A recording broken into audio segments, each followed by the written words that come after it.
புரிஞ்சுக்கிட்டீங்களா? பெண்கள் எப்பவுமே என்ன சொல்றோம்னா, நிறைய பேர்த்த நான் பார்த்திருக்கேங்க, அவங்களுக்கு சுதந்திரம் இருந்தது, அதனால செஞ்சாங்க. நீ உங்ககிட்ட வந்ததுல நீ என்ன செஞ்சிருக்க?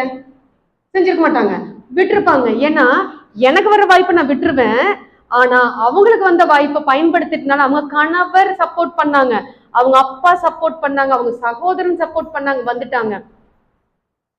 உங்களுக்கு வரக்கூடிய வாய்ப்பை 100% பயன்படுத்திக் கொள்ளுங்கள். வீட்லயே உட்காந்து நீ கேட்டரிங்ல அடிச்சு கலக்கிற பெண்கள் எனக்கு தெரியுங்க.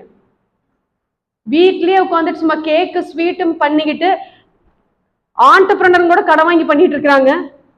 கடன் வாங்காத பெண்கள் அடிச்சு தூள் கிளப்பிட்டு இருக்காங்க. அதனால வெளியில போனாதான் பெண்களுக்கு பொருளாதார சுதந்திரம் என்று சொல்லாதீர்கள். அதை நான் ஏற்றுக்கொள்ளவே மாட்டேன். ஏன்னா எத்தனை இன்ஸ்டிடியூஷன்ஸ்க்கு போறேங்க, எம்ப்ளாயிஸுக்கு போறேன், அது லேடிஸ் போற அலுவலகத்துக்கு தான் நான் போறேன்.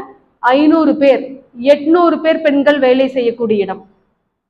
அப்ப அவங்க மட்டும்தான் வெற்றியாளர்களா? அவங்க மட்டும்தான் பொருளாதார